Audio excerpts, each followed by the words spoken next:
Open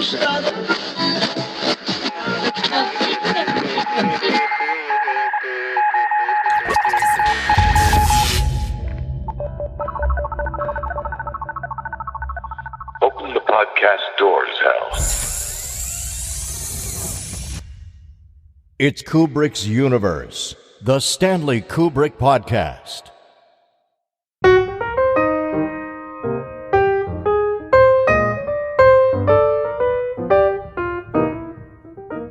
Hey there, and thanks for tuning in to Kubrick's Universe, where we examine the theory that all roads lead back to Stanley. We have another interesting angle and even more interesting guest for you in this episode.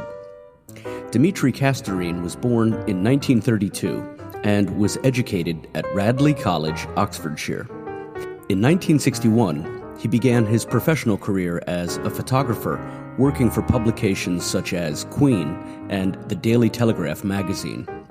In 1986, he moved from Britain to the United States, which he had first visited on an assignment to photograph Mick Jagger in Los Angeles for the Radio Times.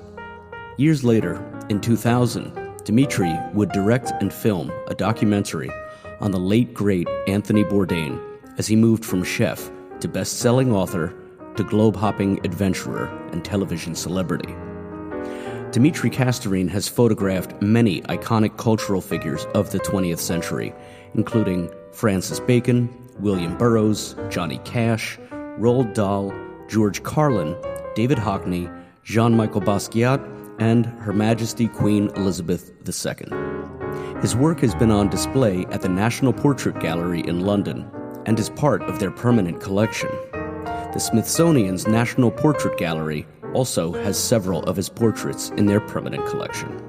He also had a long association with Stanley Kubrick, taking stills on Dr. Strangelove, 2001: A Space Odyssey, and A Clockwork Orange. So, of course, we wanted to speak with him. We hope you enjoy hearing about his rather unique experience working with the greatest filmmaker of the 20th century. Okay, Dmitri, as we understand it, you became a photographer professionally in 1961 at the ripe young age of 29, and you were working in London at the time. Do you recall what kind of assignments you were covering in those early days of your career? Yes, my early days were I was covering my friends' engagements and weddings. Aha. And that went along okay. And then suddenly there was this burst of interest in photographs in magazines. And I thought that was a better bet. So I approached various magazines and started working for them. And I also got some advertising work. I went on with the weddings, funnily enough, simply because I found the behavior of the English upper classes quite interesting to photograph. I don't think I was very popular as a wedding photographer because I quite often forgot to photograph the people who I went for the people who looked the most interesting. But I had a great friend who was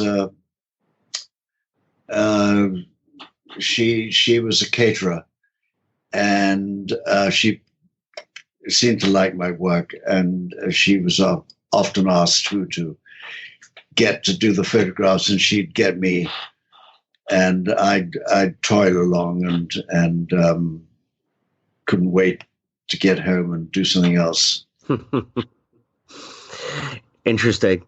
So you're saying you found some of the more interesting subjects at the wedding to you to be folks other than the wedding party itself. Yes, very much so. And behavior with each other. Mm-hmm. There's always this tension at weddings between camps.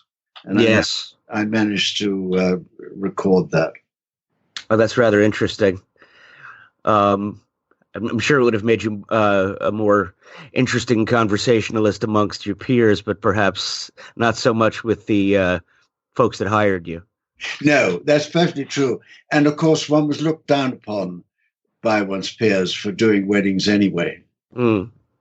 Yeah, I can understand that.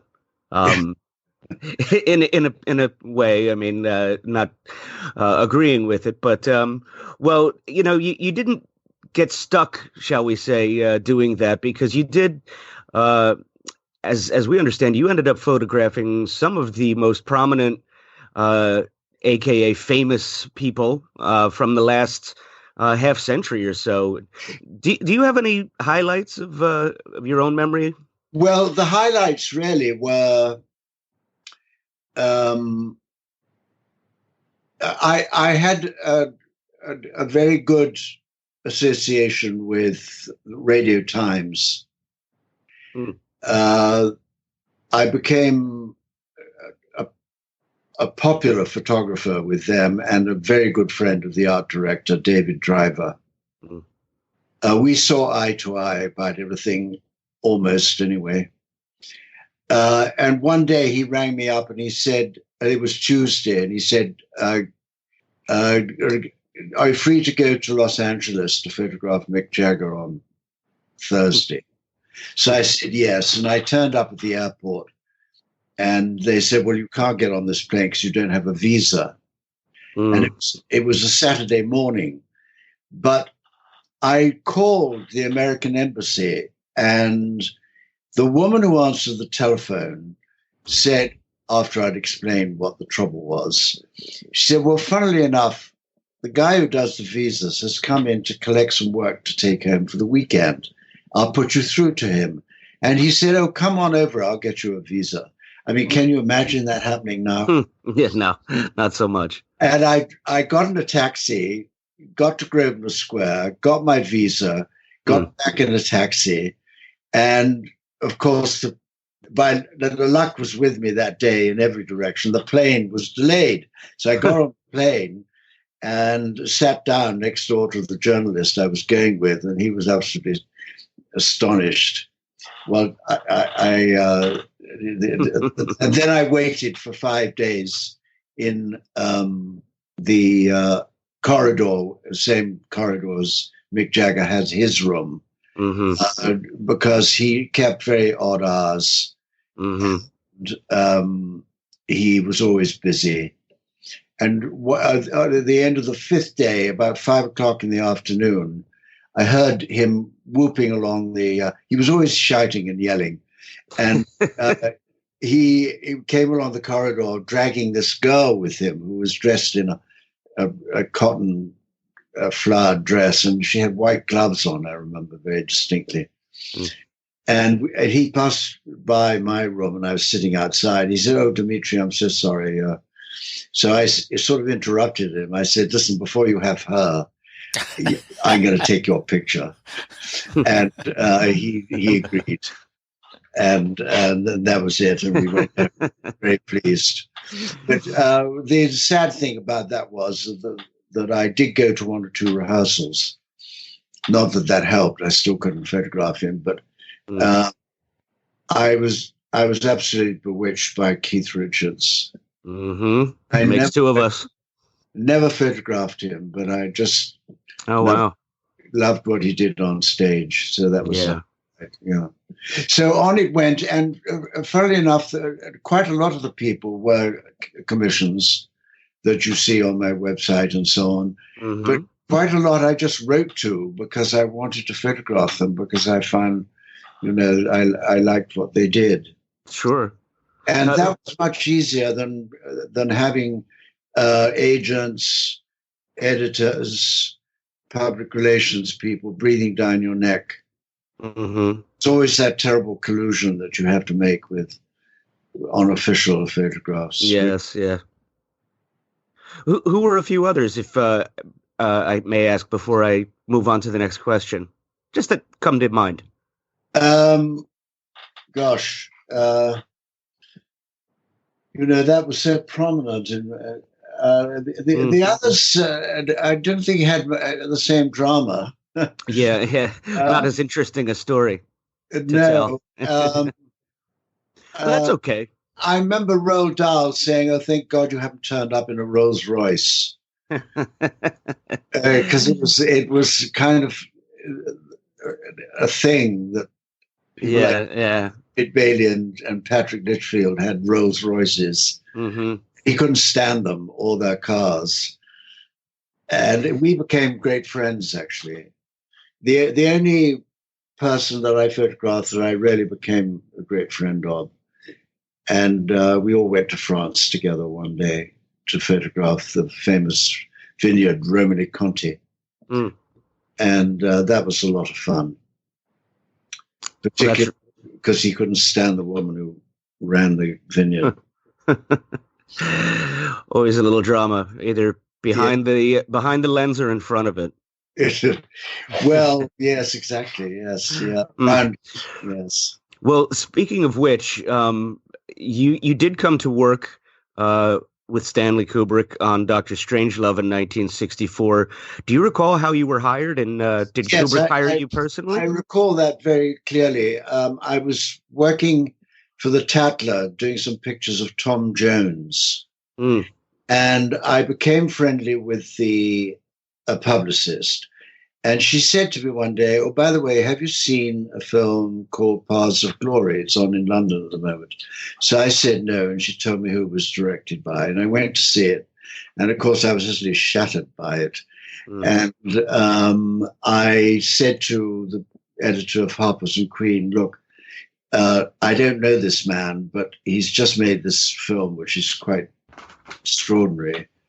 And I think we should do an article about him. He's making another one down in Shepperton Studios." So down I went, and went in, and I was shown into the, I think it was the war room.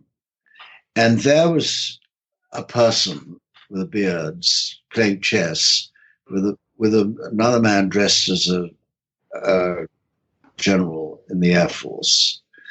So I was introduced to Stanley, and I was there for 2 days doing it. And towards the end of the second day, he said to me, "Oh, would you like to come and work with me, for me?" And you seem to stand in the right place. Oh, that's interesting. I said yes, always needing a job. And that's how it started, really. Mr. President,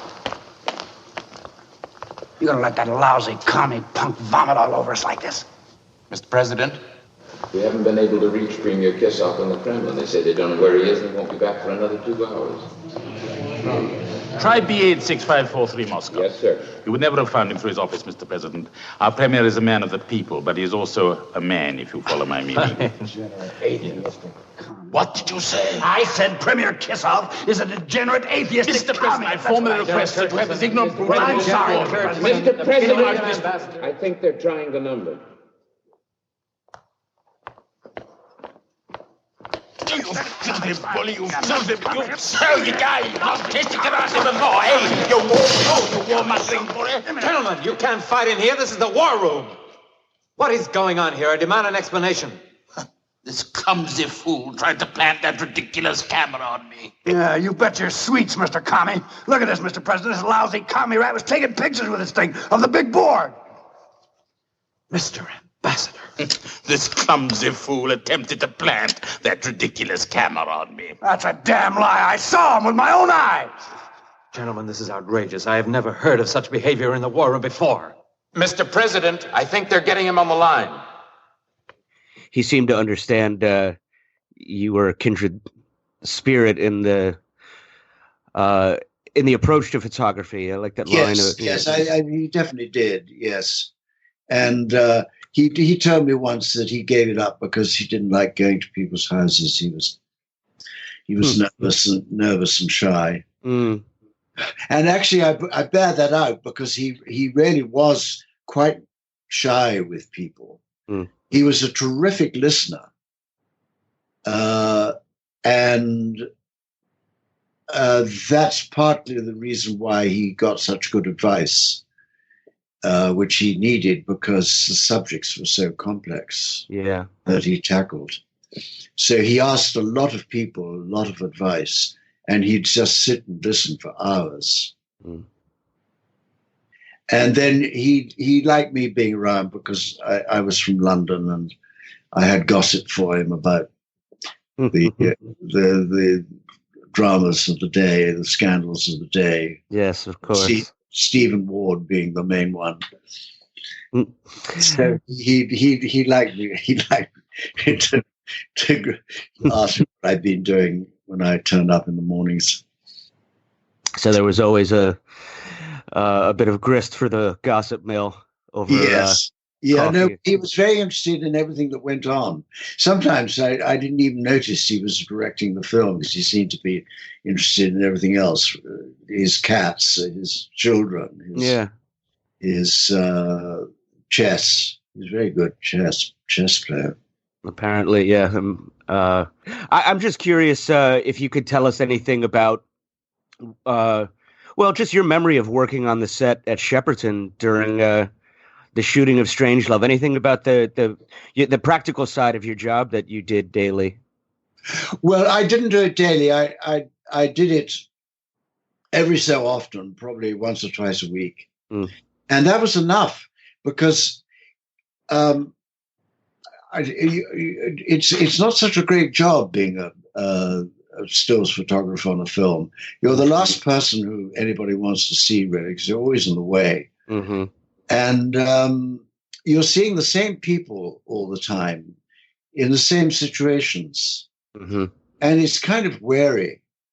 I went on with it because I liked to see what Stanley did when things got difficult and his show of patience and perseverance.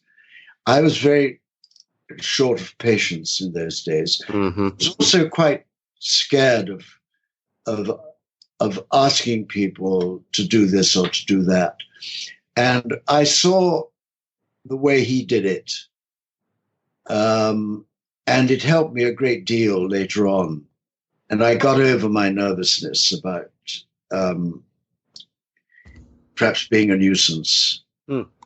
And the other day, the famous writer came along this way in Garrison. He actually lives here. And my wife said, I really think you should photograph this guy. And I had no qualms about it whatsoever. And I was thinking back the time when I was doing my early work for Radio Times and Kubrick. And I was really quite nervous. And now it's completely gone. And one of the reasons it's completely gone, because I did such a lot of it, that there was no time to be nervous. Right. And nobody ever challenged me. Nobody ever was rude to me. Nobody was ever short-tempered with me. So it was all something from my childhood or whatever the clinical psychiatrists would say. It's very honest of you. Well, on a lighter note, wasn't it true that Arthur Fellig, aka Ouija, was on the set? Yeah, he always said, he used to call me the artist. He had this broad Brooklyn accent. Yeah, and he was a lot of fun. And he used to wander around with this speed graphic. Mm-hmm. Stanley adored him. And what was your take on him? Well, he was. I mean, he was certainly without nerves. That's for sure. Interesting. I don't think he ever experienced a nervous moment in his life, judging by what he did in the streets of New York. Yeah. But he used to go up to the actors and say, ham it up a bit. Yeah. I think he was, and then he'd go off and develop everything in his hotel bedroom, as he always did, and come back with these weird prints, which were all sort of manipulated into smears and oddities. I'm not sure if Stanley used any of his work or not, but he certainly liked having him around. And I mean, they in a way, they were well, they said it was some similar backgrounds, although, of course, Stanley's father was a doctor. Mm-hmm. But they came from the same part of the world. Yeah, of course. They're both, firm New Yorkers. But you did have, you had some good company there, including yourself. There were, 3 other keen-eyed photographers on the set between Stanley. One was from Vietnam. He was, I felt, perhaps affected by what had happened to him in Vietnam. He was, I can't remember, Tikhomirov. I think he was called. He came from Paris, and I think he'd had a very bad time. Well, the fourth guy I was thinking of actually was not a professional photographer, but rather Peter Sellers, who was an avid amateur photographer. Yes, he was. That's true. I wondered if you had any take on his Peter work. Sellers and Stanley got on very well, and they would do anything for each other, and it was a smooth passage with them. And I didn't have much to do with Peter Sellers. I photographed him later, but nothing to do with the film. I mean, I took pictures of him on the film set. Okay. I did a portrait of him later. He was a wild, mad man. I mean, but he was quite calm when he needed to be. He was very easy for Stanley to deal with. I think Stanley had a near perfect tool in him, that the way he could just kind of turn on and turn off his ability. Yes, I think so. so. Director's dream. Very sad he couldn't do the. He was going to be the pilot of the aircraft. Yeah. Well, speaking of pilots, to move forward, then you were later, only a few years later, asked to take pictures by Kubrick again. This time for 2001: A Space Odyssey. Do you have any fond recollection of working on those sets? Especially that massive centrifuge set. Oh yeah, that was spectacular. Yes, it really was, and I was totally in awe of the way he did that. The way he again, he got all these experts in, and he found a way of making it look so real. Where the camera was on a gimbal, and how he turned the wheel, and it looked like how it was. I mean, it was just so remarkable. Photographically, it wasn't quite so interesting. I didn't find. Why was that? I don't know. I just was a bit bored. And Stanley was busier than ever then. I didn't see so much of him. And he had a terrible row with his assistant director, who he valued greatly.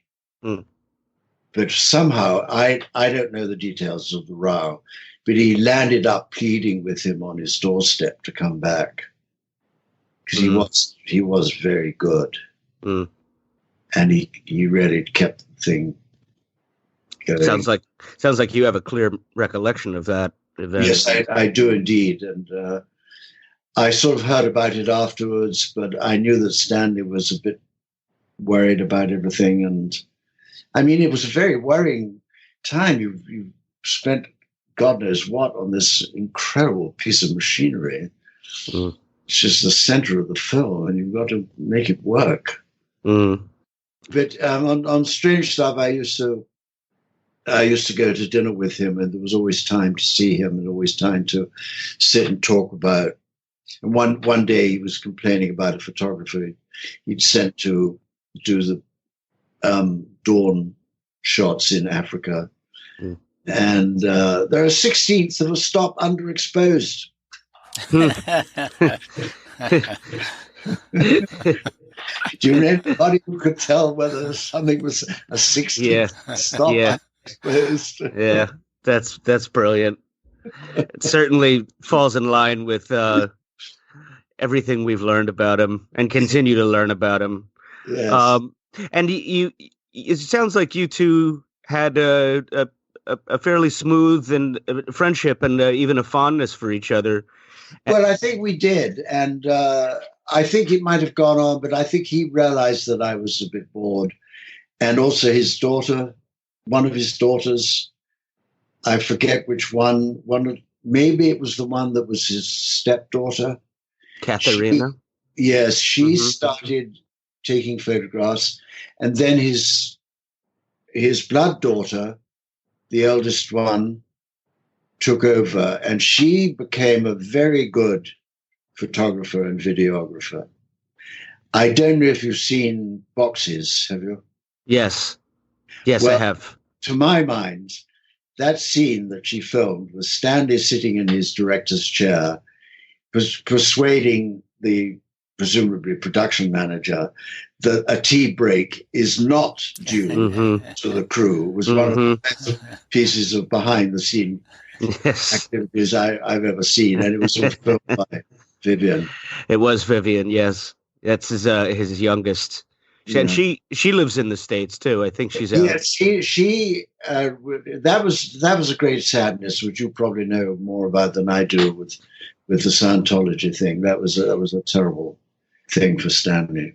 It heavens knows what agonies it was, but he couldn't. I have thought about it. We all have, believe me. Any of us who respect, admire, and love Kubrick and all things Kubrickiana, yeah. But all families have their stuff, shall we say? Yes, and I'm no exception. Mine is no exception. But this is not to obviate the truth of there always being good times. And if I'm not mistaken, you and Stanley, speaking of good times, you hung out and played ping pong some. Oh, yes, we did. And actually, ping pong's come back in my life in a big way. Oh, that's great. Because I always thought that it was life-enhancing beyond any other game, almost. And particularly as you get older. And I've got two friends here, and there's a fantastic club down the road. How cool. Yeah, no, it's marvelous. And anyway, then, yes, he had his ping pong table in a tent in his garden at the time. And he wasn't nearly as good at ping pong as he was at chess.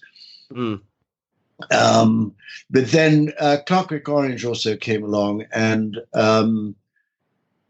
first thing he told me was it was a very low budget. I didn't know whether to believe him or not. It was anyway, he paid me. Tell us a bit about that. You were. He'd always liked to operate the camera himself, and this came to J. Clockwork Orange. This was almost completely operated by him and him alone. And he had this stripped down Arriflex, and I marveled at the way he held it, because it's not light, even when it's stripped down. But he held it almost as though he was holding a cigarette. He smoked a lot. Yeah. And you know how easy it is to hold a cigarette. Maybe you can remember if you ever smoked. Yes. But I've got a few photographs of him that I treasure, because it looks as though this is made of paper. He's holding it so gently, yet so firmly. When I started, I've made a couple of documentary films here, and I kept that in mind, thinking, no, Stanley held that camera steady. And I can do the same thing, because it's not even as heavy. as a stripped down Arriflex. Mm. And he impressed me with that. And then one day he was filming actually with that camera, and the cat lady and Alex were having a fight. They were making a terrible noise. And this blessed and saintly assistant director knocks on the door and says, "Stanley, I'm sorry to disturb you, but the landlady is beside herself with anger. They rented this house, you see." Oh, my goodness. Silly woman decided she'd live upstairs because they didn't want the first. Oh, my gosh. And she'd come down and she said, "Tell Stanley that I want to see him at once. I can't stand this noise." So he came out very sensibly and very calmly, and she yelled at him, "And what's this film about anyway?" Oh, gosh. And he stroked his beard and he looked at her and he said, "Beethoven." That's brilliant. That's a great way to, get her to go away. Smiling. Yes. Well, he had so did it work? Yeah, well, he had his way with people. Oh, yes. Yeah, he had his way with people. Yeah. Those are really cool stories. Do you have any other recollections? I mean, I don't know if we can top that one, Dmitri. Of any others of the set from working on Clockwork, because that is it's honestly, it's not my personal favorite Kubrick film, but it is many Kubrick fans' personal favorite. I believe it's Stevens, if I'm not mistaken. Yes, it is. There you go. Yeah. So I mean, yes. Anybody would love to know what you recall.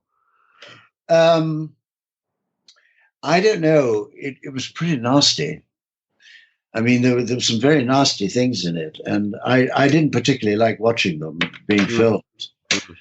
And he had a hard time with Malcolm McDowell, I think. I don't know too many details, but I think it was very tough. I don't know about that scene with the clamps on his eyes. I think that really shook Malcolm McDowell, although it was an extremely well-known eye doctor from Moorfields who did it. I don't know. But I merely meant as a photographer, if you had any other... It was mainly, the photography in a funny kind of way, the photography wasn't that interesting. I mean, what Stanley was photographing was very interesting for a film, but I couldn't get very excited about it as a photographer. But again, he taught me patience and persistence. One day, he wanted a camera platform built, which he got done. Took them a day. And he comes in the following morning and he gets his eyeglass out and walks around. And he stops on one side and he said, "The shot's better from here." So they had to rebuild the whole thing. Oh, gosh, yeah. And that I thought, he didn't say it in a bullying way. It was just, the fact was that it wasn't right. But it wasn't their fault. It wasn't his fault. It was better done differently. And he was always doing things like that. And eventually, of course, you come out with masterpieces. Now, another occasion, and I can't remember which film this was, but we all assembled at whatever time it was and waited around for 2 hours and nothing was happening. And I said to somebody, "What's going to happen?" "Oh, don't you know?" And I said, "No." He said, "Well, Stanley won't be coming in today. The executives from Hollywood have turned up. He doesn't want to talk to them." And of course, he realized that people breathing down your neck, which is anything the executives from Warner Brothers do, is disturbing the film being made. So he'd rather lose a day. and be perhaps a little bit rude to them. But I don't know what the excuse it was he gave to them, but he didn't turn up, and that was it. They went home. There's stories that surfaced on other films, including Full Metal Jacket, and Warner Brothers executives would show up unannounced, and he insisted they were not allowed out of the van, or he wouldn't work. I can imagine. Yeah. I can imagine. And that's why he stuck to this guy who he had a scene with, because he knew how to deal with people, actually. Well, I imagine that some of the years being just a professional still photographer might have shaped his manner of speaking with folks. And I'm just wondering if you and Stanley ever spoke about his experiences or people he recalled from his time at Look magazine. Well, he didn't actually say very much about it. There was a great modesty to Stanley. He talked about other people's work and so on. He'd talk about Eisenstein, and he'd talk about other directors. And but no, the only thing he ever told me was the reason why he gave it up. Yeah, see, because he didn't like to interrupt people at home, because he was always being sent to photograph people in their houses. Anyway, I don't know. I mean, his eye was there in his youth as well as in his maturity. Is there anything else you recall about the great story you were describing of Stanley with the Arriflex camera in 1970s? Are there any other details of that story that there's a story behind this shot? Something I'm told perhaps you might recall? I mean, I had a funny kind of position. I realized that I had rather an exalted position because several occasions I was the only person in the room besides Stanley and the actors. And he would do the clapperboard himself. He just cleared everybody out. Mm-hmm. He didn't mind me being there. And that looking back on, I regard as something that means that he must have had some regard for me. At the time, I just regarded it as what was needed. He needed some pictures, but he only needed one photographer to do it. He didn't need a cameraman. Occasionally, he'd have somebody to help him with the boxes and the cushions he liked to lie on when he was so inclined and sort of thing. The platform that you photographed him under with the Arriflex, that great shot, fantastic shot. Did we hear correctly that the platform above him, under which he was seated, nearly collapsed and landed on him? Well, it did collapse. He saw it coming. He was out there like a scalded cat. And I've never seen anybody run so quickly and efficiently in the right direction. As you know, when you're confronted with something, you could easily run in the wrong direction. Yeah. He was out of there, boots and all, Arriflex. It started creaking, and then on the second creak, he was like, nope. He knew what was happening. Wow. The intuition of a cat as well. Yes. Oh my gosh. That is pretty interesting. Well, it certainly provides an interesting context now behind that photo, which, I've looked at. I'm sure lots of Kubrick fans have regarded fondly many times just looking at that. There is something really special about that shot, Dmitri. Yeah, I'm very fond of it. And the way he's cradling the camera, everything's to protect the camera. Yeah, right. It's his child, and I think he could strip those cameras himself. I think he knew exactly how they worked. Yeah, I believe you're correct. As much as I'm familiar with what he knew, technically speaking. Yeah. What is your take on Stanley's experience as a photographer and how it influenced him as a filmmaker? Well, of course, as you well know, he didn't move the camera very much. If he did move the camera, it was a tracking shot. Mm-hmm. Actually, one of the most beautiful sequences, to my mind, he ever did was in a shot from Full Metal Jacket when everybody's assembled around a table, just deciding what the hell to do next. Mm-hmm. And I think that's shot quite superbly. And the camera does move a good deal. Mm-hmm. And of course, the editing of it helped. But that, to my mind, is one of the... I mean, if I was teaching film, I would hold that up as something that if you can't do it, if you better do as well as this, otherwise give it up. Mm-hmm. The whole philosophy he had that if you don't want to do the job, that's fine, but go do something else. Don't waste others' time. Yeah, I think so. Yeah. It's highly commendable. I mean, that's the work ethic and an approach to craftsmanship that's sadly rare. Over in the Stanley Kubrick Appreciation Society, I believe Mark and company, they had recently put a poll to the many members of Kubrick fans, and the question was about what fans liked most about his films, and surprisingly, but not surprisingly, the number one reply was cinematography.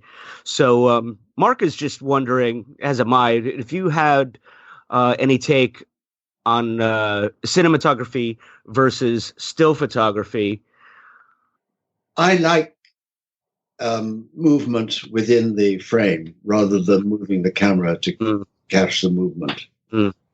And I think a classic example of that is a scene of young girls playing basketball in one of Godard's films. They go in and out of the frame. People are terrified of not following people. And I think Stanley let people go out of the frame and then they came back. Certainly Godard had a passion for it, and that's always appealed to me. So I think that he did track shots sensationally, and he also occasionally used a pan. And one shot of a landscape in Ireland, it was in Ireland, I think. It was so slow and so steady. It was just amazing. Indeed. But, there were although he liked no angles, he essentially wasn't acrobatic. Yeah, that's well said. I'm just wondering, did you do other set photography for other filmmakers? God, I'd had enough by then. Well, once you work with the Grand Master, right? You can only end up going, punching down from there. Yeah, no. What happened was actually that after I photographed Mick Jagger in Los Angeles, I was so struck by this country that I made every effort to come and live here, which I did about 5-6 years after that. And I met an art director in the late 70s who gave me a lot of work here. There was a great racket for photographers doing annual reports in corporate magazines, which were very interesting too, because you met a variety of people and you had very often nobody with you. So, of course, he took a lot of advice from a man whose name I've forgotten, who was at one time the official director of photography he certainly was on the one that was shot in Ireland. Barry Lyndon. No. Barry Lyndon, yeah.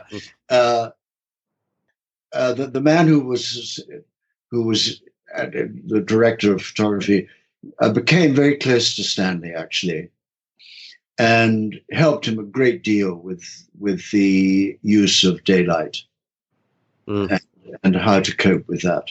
That would be John Alcott. Yes, indeed. Now, John Alcott was great. I remember him well. He started off as a focus puller, I think.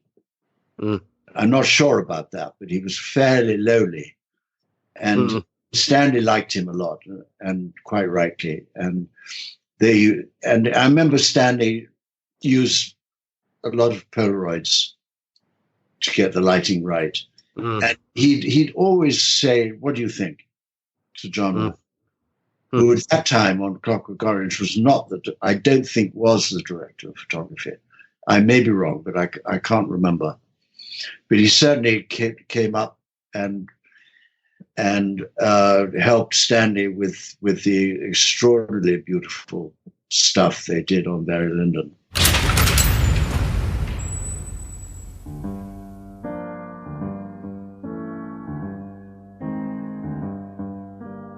Hey, thanks for listening. We certainly hope you enjoyed hearing from Dmitri Kasterine as much as we did. It was a pleasure and an honor for us to chat with him about his life's work and his experiences with Kubrick. We hope to bring you future installments examining the unique place still photography held for Stanley, even as he became more known for motion pictures than the brilliant still photographs of his younger days. This episode was produced by Stephen Rigg and written by Stephen Rigg and Mark Lentz. Special thanks to Dmitri Kasterine for generously sharing his time and stories with us, and you, our listeners and friends.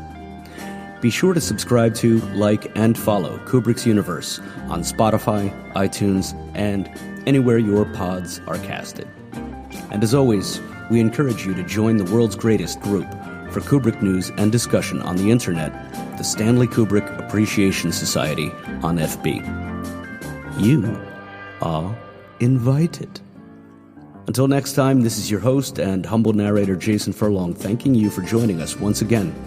See you on the dark side of the moon. Be well, everyone.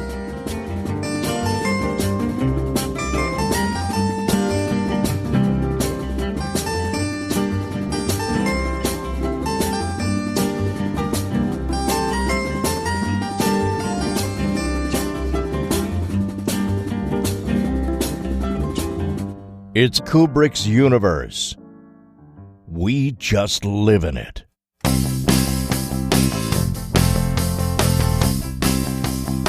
We have taken very thorough precautions in this podcast against broadcasting anything which might only be attributed to human error. These guys aren't scientists. They're making it up as they go along. Thank you for listening to the Stanley Kubrick Podcast. Come back soon. It was real nice talking to you. Bye. Over and out. This show comes to you from the Stanley Kubrick Appreciation Society.